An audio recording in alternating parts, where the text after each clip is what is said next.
আজকে চলে আসলাম অনেক দিন পর তোমাদের সাথে একটা ভিডিও নিয়ে।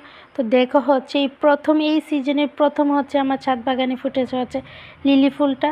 আর এই সাইড দিয়ে ছিল আরেকটা গোলাপ গাছ, আর গোলাপ গাছটাতেই এই প্রথম একসাথে এতগুলা গোলাপ ফুটেছে।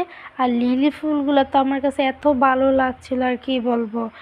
আর গোলাপগুলো আরও বেশি সুন্দর, কারণ এই গোলাপটার মধ্যে 3টা কালার মিক্স করানো গোলাপটা। আর আজকে এই পর্যন্ত ভিডিওটা, সবাই ভালো থাকবে, আবার সুস্থ থাকবে।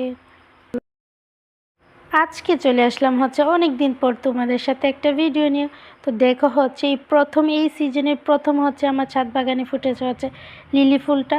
আর এই সাইড দিয়ে ছিল আরেকটা গোলাপ গাছ, আর গোলাপ গাছটাতেই এই প্রথম একসাথে এতগুলা গোলাপ ফুটেছে।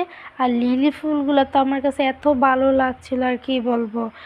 আর গোলাপগুলো আরও বেশি সুন্দর, কারণ এই গোলাপটার মধ্যে 3টা কালার মিক্স করানো গোলাপটা। আর আজকে এই পর্যন্ত ভিডিওটা, সবাই ভালো থাকবে, আবার সুস্থ থাকবে।